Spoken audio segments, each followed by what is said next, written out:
Geng, hari ini kita akan kembali membahas tentang isu-isu sosial yang ada di negara kita Indonesia. Kenapa belakangan gue banyak banget ngebahas hal-hal yang terjadi dari dalam negeri? Karena beberapa kali ya gue cek gitu teman-teman kreator. Nah, kebanyakan dari teman-teman kreator mungkin mengangkat kasus-kasus dari luar.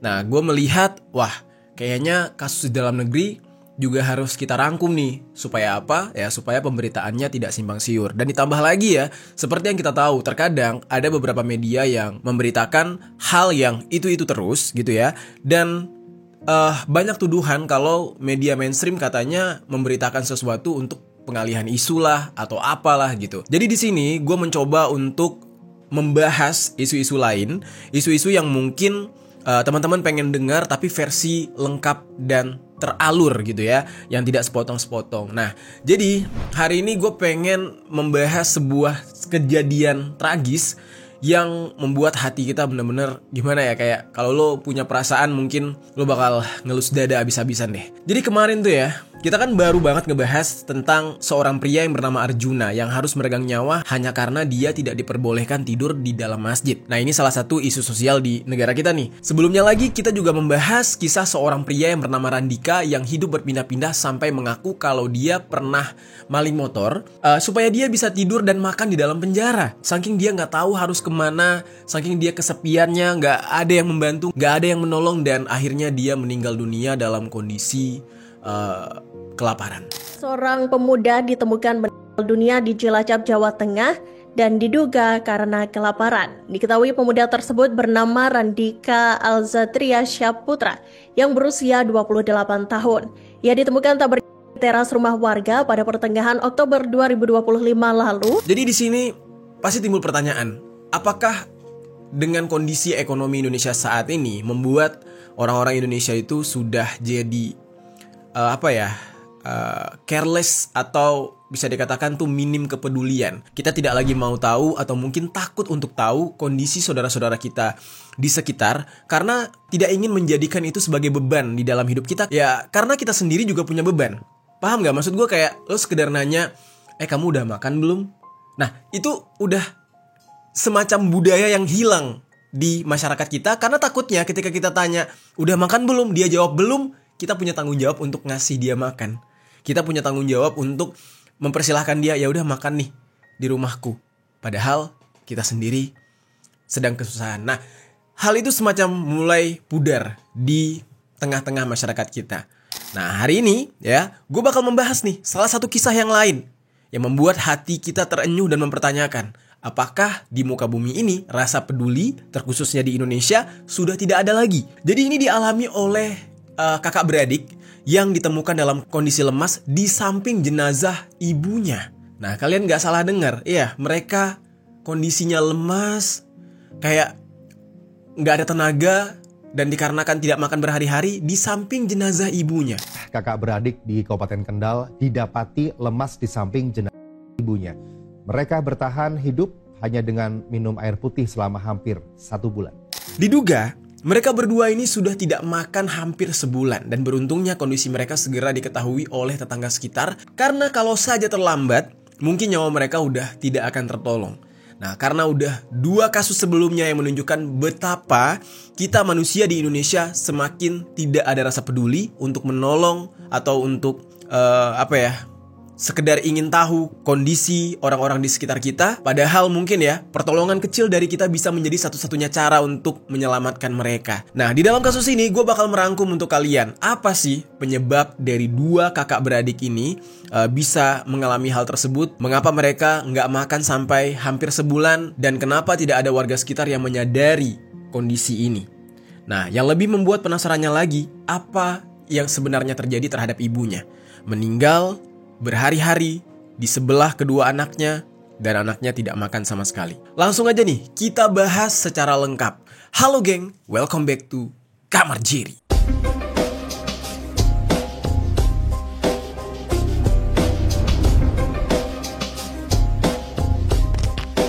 Geng. Oke, untuk pembahasan pertama kita akan awali tentang kronologi bagaimana mulanya ditemukan 2 kakak beradik yang lemas di samping jenazah ibu mereka ini.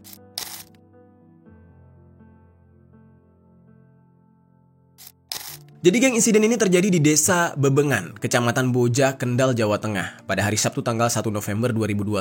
Di saat itu, warga sekitar mencium adanya aroma tidak sedap yang begitu menyengat.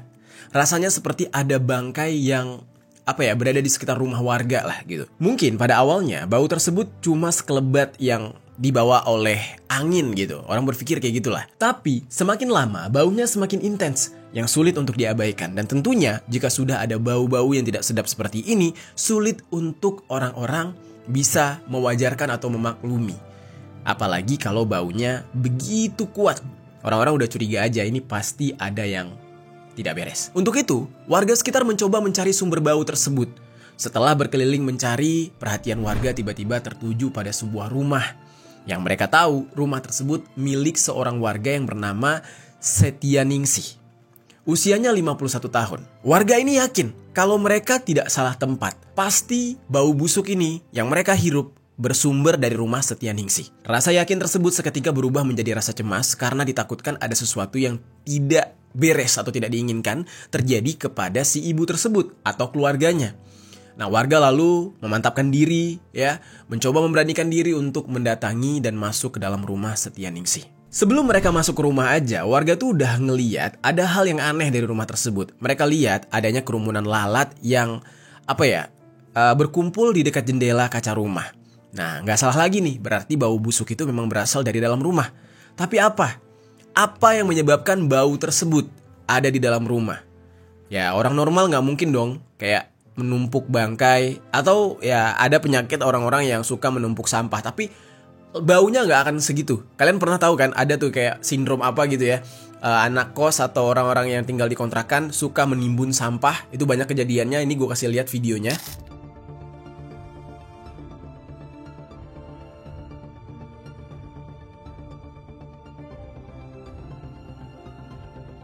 Itu kan biasanya tidak akan menyebabkan bau yang benar-benar parah kayak gini, ya. Dan kita tahu, sebau-baunya bangkai, paling bau itu adalah bangkai manusia, ya. Jenazah manusia, jasad manusia yang sudah membusuk itu paling bau, gitu. Nah, disitulah mereka tuh udah mulai kayak, berasumsi-asumsi liar. Namun, warga tidak akan pernah tahu jawabannya kalau mereka tidak masuk ke dalam rumah. Jadi mereka dengan mengumpulkan segenap keberanian, membuka pintu depan rumah tersebut. Tapi geng, ketika mereka sudah membuka kenop pintunya ternyata gak bisa dibuka, kayak terkunci dari dalam gitu nih geng. Nah, dan si warga ini tuh sampai nahan nafas, parah banget deh. Makin dekat tuh makin gila baunya. Dan gak cuma terkunci dari dalam, dari kesaksian warga dikatakan pintu tersebut juga diganjal dari dalam menggunakan kursi. Jadi di sana warga mencari cara untuk membuka pintu tersebut. Dan singkat cerita, perlahan-lahan pintu mulai terbuka. Dan warga kemudian menemukan ada 2 anak perempuan yang merupakan anak dari Setianingsih yang bernama Putri Setiagita Pratiwi yang umurnya 23 tahun dan Intan Ayu Sulistiowati berumur 17 tahun. Kebayang ya, udah dewasa, udah lagi bukan anak di bawah umur. Yang satu 17 tahun, baru saja menginjak umur dewasa untuk versi orang Indonesia, dan 23 tahun sudah di atas umur orang dewasa, udah akhir balik. Jadi udah bisa berpikir sebenarnya kedua anaknya ini. Dan yang membuat warga semakin syok adalah ternyata kedua anaknya ini terkulai lemas di samping jenazah Setianingsih yang sudah dalam kondisi, maaf ya. Nah, namun ada informasi lain yang menyebutkan jika kedua anaknya yang bernama Putri dan Intan ini sebenarnya tidak ditemukan persis di samping jasad Setianingsih. Melainkan warga cuma melihat mereka berdua aja pada awalnya. Mereka tuh nggak nemu jasad si ibunya. Dari situ warga bertanya nih kepada si Putri. Kalau ibu mereka ada di mana? Dan Putri yang dalam kondisi lemas berusaha sekuat tenaga untuk menjawab kalau ibunya berada di dalam. Nah, ini cerita versi lainnya. Kita nggak tahu ya. Terkadang ada media yang melebih-lebihkan, ya kan? Terkadang ada media yang membuat cerita ini semakin dramatis. Ya bilangnya kedua anaknya itu berada persis di samping jenazah ibunya. Tapi kayaknya agak nggak masuk akal karena baunya aja udah nggak sedap. Kedua anaknya udah nggak makan berhari-hari. Sepertinya ya mungkin ibunya ada di kamar, anaknya ada di ruang tamu, mungkin kayak gitu ya. Tapi untuk kalian yang tinggal di daerah sana, ya, yang nonton video ini, kalau misalkan kalian lebih tahu tentang ceritanya, boleh tinggalkan komentar di bawah ya geng, untuk mengkoreksi segala kekeliruan di dalam penjelasan gue ini. Oke, nah kita lanjutkan. Di saat itu ya, setelah si warga ini menanyakan kepada Putri ibu mereka ada di mana, warga itu pun langsung lebih dalam masuk lagi mencari keberadaan Setianingsih. Pada saat itulah mereka melihat Setianingsih sudah dalam kondisi yang mengenaskan. sudah tidak bernyawa lagi dan dalam keadaan yang sudah maaf nih. Terus geng, mendapati hal tersebut, warga itu kemudian segera memanggil polisi, melaporkan kejadian ini, meminta pertolongan polisi, memanggil ambulans agar bisa mengevakuasi jenazah Setianingsih. Karena di saat itu semua orang panik, ya bingung lah, ngelihat jenazah udah dalam kondisi kayak gitu, ngelihat anaknya lemes. Orang-orang jadi mikir, ini apa? Ini kan kejadian yang gak biasa, ini di Indonesia lagi, ini ada apa? 2 orang anak gadis sudah dewasa, ya, berada di dalam rumah, terkunci, lemas, terus ada jenazah ibunya. Apa yang terjadi? Nggak mungkin dong mereka ini nggak tahu apa-apa, kecuali mereka anak kecil. Mereka udah tahu kan caranya meminta tolong, mereka tahu harus berbuat apa, seharusnya kayak gitu. Di saat itu geng, Putri dan Intan ini langsung dilarikan ke rumah sakit PKU Muhammadiyah Boja Kendal untuk mendapatkan pertolongan. Karena udah lemes banget, udah dehidrasi, kelaparan. Nah, setelah mereka menjalani perawatan di rumah sakit tersebut, dokter dari Rumah Sakit PKU Muhammadiyah Boja Kendal yang bernama Arfa Bima Firiskina, dokter yang bertanggung jawab untuk merawat Putri dan Intan ya, beliau menyebutkan kondisi kedua anak gadis ini ditemukan lemas oleh warga disebabkan karena mereka yang tidak makan hampir sebulan. Gimana tuh ya? Hampir sebulan gak makan, kita 2 hari aja udah pusing. Iya, adiknya tuh nggak sadar. Lemesnya, kalau yang kakaknya masih sadar ya, masih bisa komunikasi.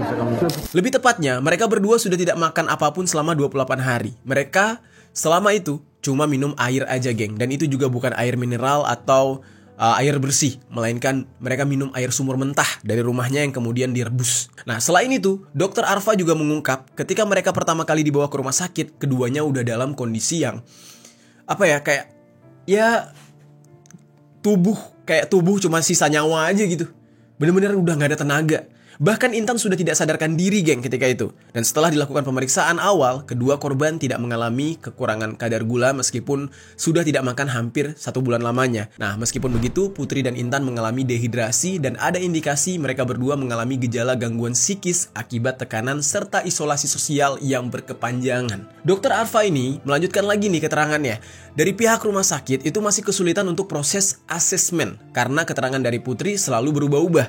Jadi kayak orang yang mungkin karena udah gak makan-makan jadi halusinasi gitu geng. Nah, sedangkan Intan mengalami kesulitan berbicara. Oleh karena itu, pihak rumah sakit itu masih akan fokus untuk memulihkan kondisi fisik dari Putri dan Intan.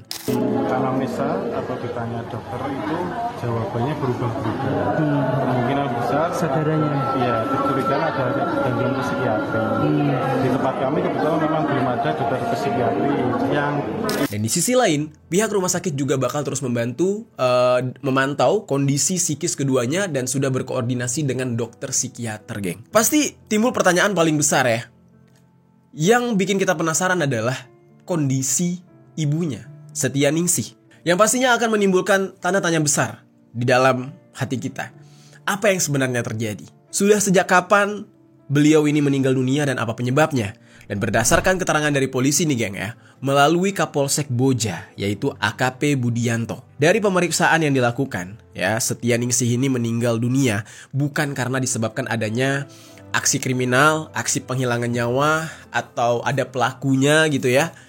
Karena ternyata tidak ditemukan adanya tanda-tanda penganiayaan di tubuhnya. Kondisi jenazahnya juga sudah dalam keadaan yang membusuk. Menurut pemeriksaan yang dilakukan oleh Puskesmas Boja, Setianingsih diperkirakan sudah meninggal sejak 7 hari katanya, sebelum akhirnya ditemukan. Nah, jadi ini agak membingungkan buat kalian ya. Anaknya udah gak makan selama 1 bulan, ya kan? Di sebelah jenazah ibunya, tapi ibunya dikatakan baru meninggal sejak 7 hari. Nah, ini gue jelaskan sedikit nih. Jadi geng, anaknya itu udah gak makan sejak ibunya itu masih hidup. Jadi mereka itu berada di samping ibunya sejak ibunya masih hidup dan mereka di saat itu gak makan. Nah, mulai dari situ tuh, sampai akhirnya ibunya meninggal, mereka juga tidak makan. Gitu, geng. Diduga nih, geng ya, Setianingsih ini meninggal dunia karena menderita sakit. Dan dari dugaan awal, Putri dan Intan sengaja ingin ikut meninggal bersama dengan ibunya. Karena saking sayangnya, gak tega lihat ibunya, mereka gak bisa hidup di dunia ini tanpa ibunya, mereka memilih untuk, ya udah deh, meninggal bareng. Itu dugaan awal. Dan kesimpulan awal itu bisa diambil mengingat fakta bahwa pintu rumah sengaja dikunci dari dalam, sementara mereka yang masih berada di dalam rumah, mereka juga memilih untuk tidak makan sama sekali. Yang mana hal ini semakin memperkuat dugaan bahwa kedua anaknya ini ingin ikut meninggal juga bersama sang ibu. Gitu, geng. Ini benar-benar kasus yang miris banget. Kasus yang hampir kejadiannya seperti terjadi di Kalideres. Ingat nggak? Kita sempat membahas nih, ya, nyaris terulang nih kasus. Jika saja warga terlambat masuk ke dalam rumah, nggak tahu lagi deh apa yang bakal terjadi dengan Putri dan Intan. Mungkin sudah tidak ada lagi di dunia. Kalau kalian penasaran dengan kasus Kalideres, ini gue tampilin, kalian boleh nonton. Ada kesamaan nggak dengan kasus ini? Coba deh kalian dengarkan. Terus geng, jika saja evakuasi ini dilakukan lebih cepat lagi ya, evakuasi terhadap keluarga ini, mungkin Setianingsih bisa dapat tertolong. Nah, namun dari penemuan Putri dan Intan ini menjadi timbul sebuah pertanyaan besar. Apa yang sebenarnya terjadi dengan Setianingsih serta kedua anaknya? Kenapa dia sakit kok seolah-olah kayak dibiarkan begitu aja? Apakah tidak ada keluarga atau saudara-saudara yang mencari mereka, yang mempertanyakan kondisi Setianingsih? Biasanya kan kalau ada yang sakit kayak gini, keluarga pasti mencari tahu dong. Atau nggak usah jauh-jauh deh, suaminya Setianingsih ini kemana? Itu kan dia punya anak. Udah pasti dia punya suami gitu. Dan yang paling bikin kita penasaran adalah, selain mereka nggak dicariin sama keluarga atau saudaranya, mengapa ketika Setianingsih mereka lebih memilih untuk mengurung diri di dalam rumah sampai tidak makan hampir sebulan, dibandingkan harus meminta pertolongan kepada orang lain.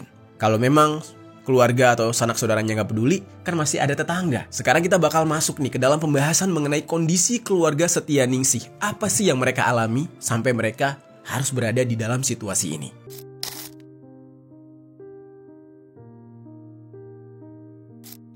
Jadi geng, ada beberapa isu ya yang mengatakan apakah ini kejadiannya sama seperti Kalideres yang sebelumnya sempat gue ucapkan. Mengingat pola yang dilakukan itu mirip banget. Sama-sama mengurung diri, sama-sama tidak makan, dan sepertinya menunggu agar mereka semua satu persatu meninggal dunia. Nah, kalian mungkin udah nonton tadi ya, gue udah tunjukin videonya yang mana, boleh searching langsung di channel Kamar Jerry, udah pernah kita bahas. Di dalam kasus ini ya, Putri yang sudah semakin membaik setelah mendapatkan perawatan intensif di rumah sakit, akhirnya bisa diajak untuk berbicara. Dia menyampaikan alasan kenapa dia dan adiknya Intan melakukan hal ini. Nah, Putri ini menceritakan secara detail. Jadi dia menyebutkan jika ibunya Setianingsih itu jatuh sakit tepat pada tanggal 4 Oktober. Itu awal mulanya tuh. Terus gak dijelaskan dengan detail ibunya ini sakit apa.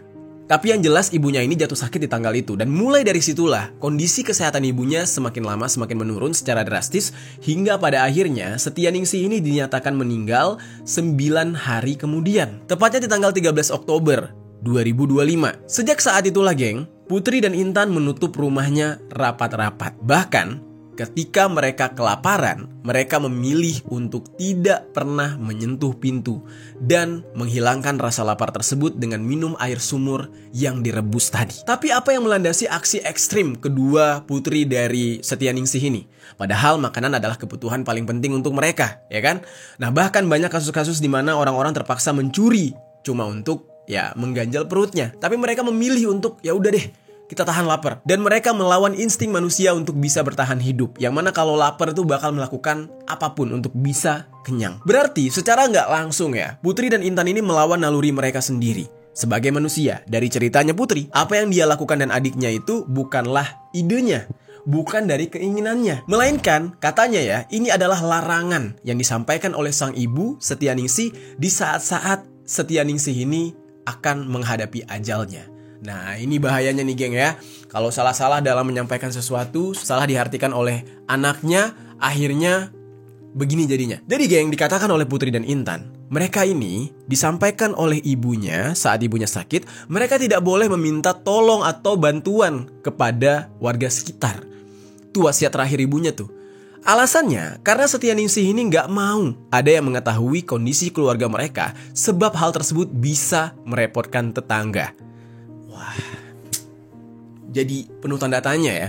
Maksudnya penuh tanda tanya tuh gini, apa yang mendorong Setianingsih ini kok kayak nggak mau ngasih tahu kondisi keluarganya seperti itu? Apakah ada sesuatu yang dia lakukan semasa hidupnya sehingga dia gengsi, atau mungkin dia malu untuk memberitahu tetangga kondisi dia di saat itu, atau gimana? Nah, ini patut dicari tahu juga nih, bahaya banget ya. Entah mungkin dia pernah mengucapkan sesuatu, entah dia mungkin pernah berbuat sesuatu yang membuat dia merasa ya kondisi keluarganya ini adalah sebuah aib yang gak bisa diberitahu ke orang-orang. Atau justru mungkin dia introvert banget, yang memang pemalu, yang memang tidak enakan, gak mau ada orang yang tahu dia susah gitu. Apa gitu kali ya? Ini bener-bener gak masuk di akal gue, geng. Mungkin kalian punya opini sendiri, boleh tinggalkan komentar di bawah, geng. Terus, geng, ya, kemungkinan besar dari kasus ini, Putri dan Intan, anak dari Setianingsih, adalah tipe anak yang sangat penurut, menuruti perintah dari ibunya, sehingga meskipun kondisinya sangat berpotensi untuk mengancam nyawa mereka, mereka tetap patuh dengan larangan Setianingsih sang ibu di detik-detik terakhir hidupnya. Sejak ibunya berwasiat seperti itu, mereka tidak lagi keluar rumah. Mereka cuma minum air sumur yang direbus sejak tanggal 4 Oktober, hari yang sama di saat Setianingsih jatuh sakit. Mereka masih meminum air sumur rebus itu hingga mereka pada akhirnya ditemukan oleh warga. Dan para warga sekitar juga tidak pernah tahu apa yang sebenarnya dialami di balik tembok rumah Setianingsih.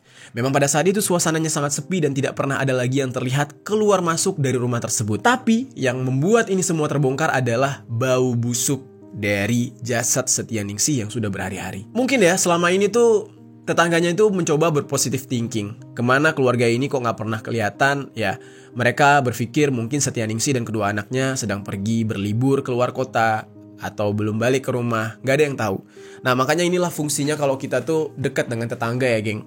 Ketika kita mudik atau keluar kota liburan, hal yang paling utama yang harus kita lakukan adalah menitipkan rumah kita ke tetangga. Itu gak apa-apa banget ya. Menghindari ada maling yang pertama. Yang kedua, kalau kita gak balik-balik kita bisa dicariin. Mereka tahu harus mencari kemana. Karena itu kan janggal kalau gak pulang-pulang. Misalkan lu ngomong ke tetangga, aku mudik dulu 3 hari ya. Nah itu lewat dari 3 hari, tetangga lu bakal bertanya-tanya, kemana nih orang? Pasti bakal dicat, Bu, jadi balik gak? Udah 3 hari nih, pasti. Makanya harus baik-baik sama tetangga, geng. Cuma ya geng ya, apa yang terjadi di dalam rumah Setianingsih ini benar-benar ironis banget sekaligus menyedihkan. Gue yakin banget para tetangganya itu punya trauma tersendiri. Mereka pasti bakal tidak pernah bisa lupa dengan kejadian ini. Dan gue yakin banget para tetangganya bakal lebih peduli lagi satu sama lain dengan tetangga mereka yang lain. Pasti bakal ditanyain terus, ibu sakit nggak, ibu lapar nggak, ibu apa. Pasti gue yakin. Karena kenapa? Kejadian kayak gini 1000 banding 1 di Indonesia. Jarang terjadi. Tapi sekalinya terjadi, ini para warganya gue yakin 1000% bakal merasa bersalah banget. Seandainya mereka tahu ya mereka kan bukan gak peduli, tapi karena mereka gak tahu. Tapi seandainya mereka tahu, mungkin Setianingsih di saat ini masih hidup. Dan anak-anak mereka tidak dalam kondisi itu. Gue yakin sekali. Di saat itulah ya, warga sangat yakin Putri dan Intan, karena menerima wasiat dari sang ibu, mereka memang sedang menunggu waktunya. Mereka ikut dengan sang ibu, ya meninggal dunia. Tapi geng ya, masih ada pertanyaan yang belum terjawab dari kasus ini. Kalau memang Putri dan Intan tidak meminta tolong dan tidak makan apapun karena dilarang oleh ibunya, apa alasan dari sang ibu melakukan hal itu? Ya kan? Tadi kita udah tebak-tebak, apa mungkin gengsi, apa mungkin ibunya introvert dan lain-lain. Ada juga yang membuat rumor, ya, dikatakan gara-gara keluarga Setianingsih ini adalah termasuk keluarga kurang mampu. Dan mungkin selama hidupnya selama ini mereka sudah sering merepotkan tetangga. Makanya Setianingsih bilang tidak mau merepotkan tetangganya lagi. Tapi dari informasi yang gue dapat nih geng, suami dari Setianingsih, ayah dari Putri dan Intan, ternyata sudah meninggal terlebih dahulu pada tahun 2017 di Kalimantan. Nah pasca ayahnya meninggal dunia inilah keluarga Setianingsih bertahan hidup mengandalkan uang pesangon dari sang ayah yang dulu bekerja di perkebunan sawit yang ada di Kalimantan. Sebelum tinggal di Boja Kendal, Setianingsih dan kedua putrinya tinggal di daerah Semarang. Selama berada di sana, Setianingsih ini nggak bekerja. Beliau cuma membantu masak untuk kakaknya, terus dia mungkin kayak diupah kecil-kecilan. Nah, sejak meninggalnya sang ayah, ya, Putri Intan dan ibunya Setianingsih memutuskan untuk pindah ke Boja di tahun 2019 itu. Kemudian ada keterangan nih dari seseorang yang bernama Wastoni yang merupakan kepala desa Bebengan yang menceritakan kalau Setianingsih ini ternyata bukanlah orang yang jarang berbaur. Beliau ternyata dikenal oleh tetangganya karena dia memang orang yang supel, mudah bergaul, sekaligus aktif di dalam kegiatan desa. Seperti salah satunya dalam kegiatan yang diselenggarakan oleh PKK. Nah ini kan aneh ya, orang seaktif itu, orang yang sering berkumpul bergaul dengan para tetangga, kok bisa tetangganya nggak ngeh ketika dia sakit, ketika dia tidak hadir di tengah-tengah mereka. Nah tapi memang nih geng, menurut penjelasan Wastoni tadi, dia mengakui kalau ya Setianingsih itu beberapa kali ditemukan kayak memiliki gelagat yang berbeda. Yang mana ini cukup aneh karena tidak biasa dilakukan oleh Setyaningsih dan juga kedua anaknya. Jadi Setyaningsih ini sendiri mulai jarang keluar rumah. Jadi perlahan-lahan dia kayak mulai menarik diri dari lingkungan sekitar. Tapi walaupun rumornya dikatakan dia orang kurang mampu, tapi menurut Wastoni ini dia melihat kalau Setyaningsih ini selama berada di sana itu seperti bukan orang yang kekurangan. Tetangga sekitar juga menilai kalau Setyaningsih merupakan golongan orang mampu karena memang ada uang pesangon dari almarhum suaminya. Dan hal ini bisa terlihat ketika tetangga memperhatikan Setyaningsih yang setiap bulannya membeli bahan makanan menggunakan becak. Itu artinya dia punya cukup uang menurut tetangganya. Dan Wastoni sendiri baru mengetahui Setyaningsih yang meninggal dunia setelah ada warga yang melaporkan kepada dia setelah kejadian warga mencium bau busuk dan mendobrak rumahnya Setyaningsih. Nah, ketika mendapatkan kabar tersebut, Wastoni ini langsung menghubungi polisi untuk bisa membantu proses evakuasi jasad dari Setyaningsih sekaligus membawa kedua putrinya, Putri dan Intan, untuk diberikan pertolongan. Gitu, geng. Selain itu, geng, Wastoni juga pernah bercerita, Putri, anaknya Setyaningsih, sebenarnya pernah keluar rumah, geng, untuk membeli roti seharga 100.000 di toko kelontong yang ada di dekat rumahnya Wastoni pada hari Jumat tanggal 3 Oktober 2025. Berarti itu 1 hari sebelum sang ibu jatuh sakit. Roti tersebut katanya bakal dimakan bareng sama adiknya, Intan, dan juga ibunya, Setyaningsih. Dan itulah kali terakhir warga melihat Putri, anak dari Setyaningsih, keluar dari rumahnya. Dan sejak saat itu, rumah Setyaningsih selalu tertutup rapat dan tidak pernah terdengar lagi suara dari dalam. Cuma, geng, warga memperhatikan kalau lampu di rumah Setyaningsih masih menyala saat malam hari. Mungkin itu yang menjadi tanda bagi warga kalau masih ada orang di dalamnya. Cuma yang anehnya nih, geng, lampu tersebut tidak dinyalakan sepanjang malam. Tapi setelah jam 9 malam, lampunya dimatikan lagi. Mematikan lampu saat malam hari itu masih terlihat masuk akal. Alasannya ya mungkin untuk menghemat listrik atau pengen tidur. Jadi mungkin gara-gara itu warga sekitar berpositif thinking kalau ya kehidupan di dalam rumah tersebut masih berjalan dengan normal.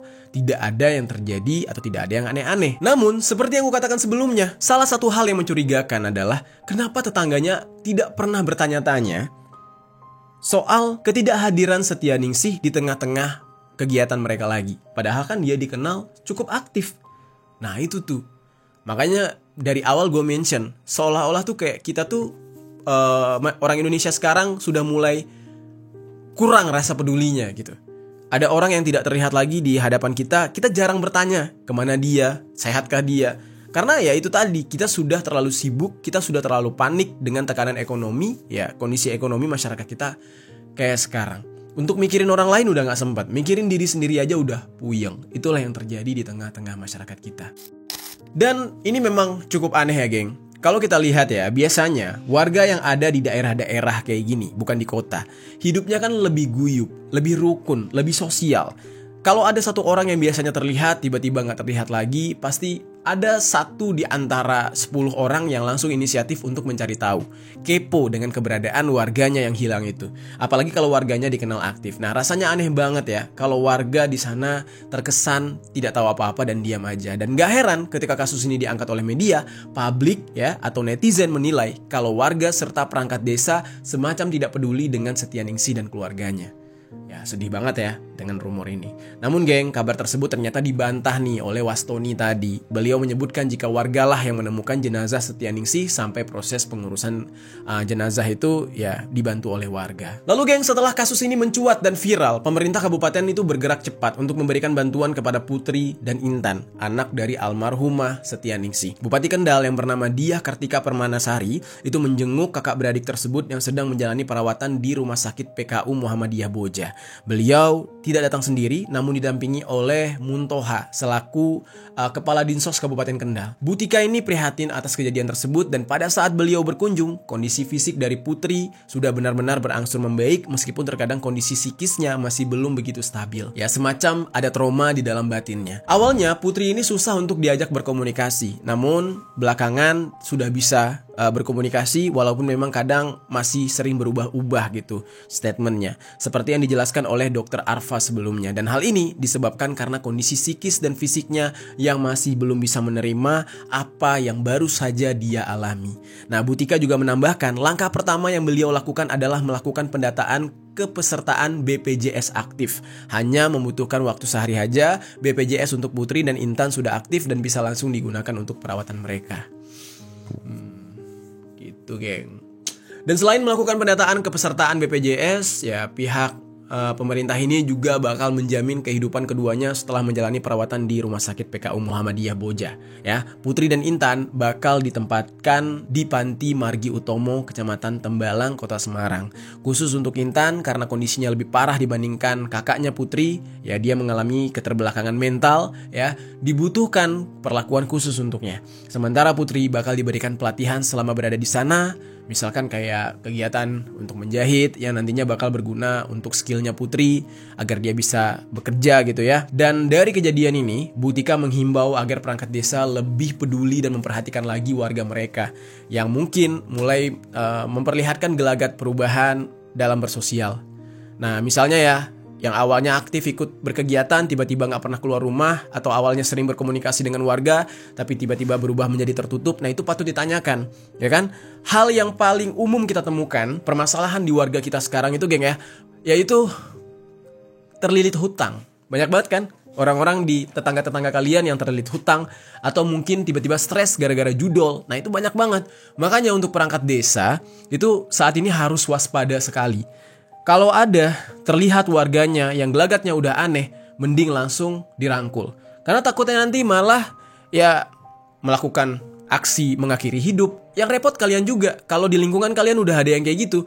Salah satu hal paling dekat yang bikin kita ketakutan itu adalah nanti gentayangan, ya kan? Nah yang repot kalian juga, geng. Makanya semoga untuk kedepannya hal-hal kayak gini bisa menjadi pelajaran buat kita semua.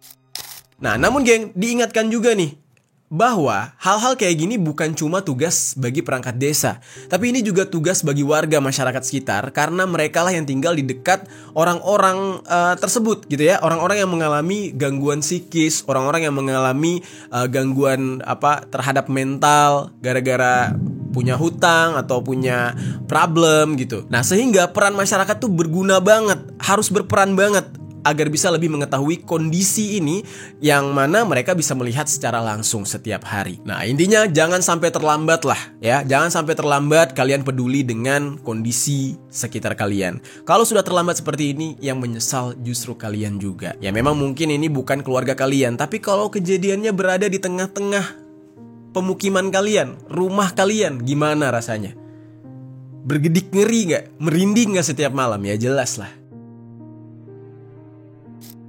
Nah, jadi itu dia geng, pembahasan kita kali ini mengenai penemuan 2 orang anak perempuan yang ditemukan lemas di samping jenazah sang ibu. Dari kasus ini, semoga bisa menjadi pembelajaran bagi kita semua untuk lebih peduli dengan tetangga sendiri. Karena jika kena musibah seperti ini, amit-amit ya geng, rumah kebakaran atau segala macam, nggak mungkin yang menolong pertama kali itu orang-orang yang jauh dari kita, tapi justru orang-orang yang dekat dari kita. Makanya bersosial itu penting. Nah, jangan sampai kejadian seperti ini terulang kembali di tengah-tengah masyarakat kita. Amin ya rabbal alamin.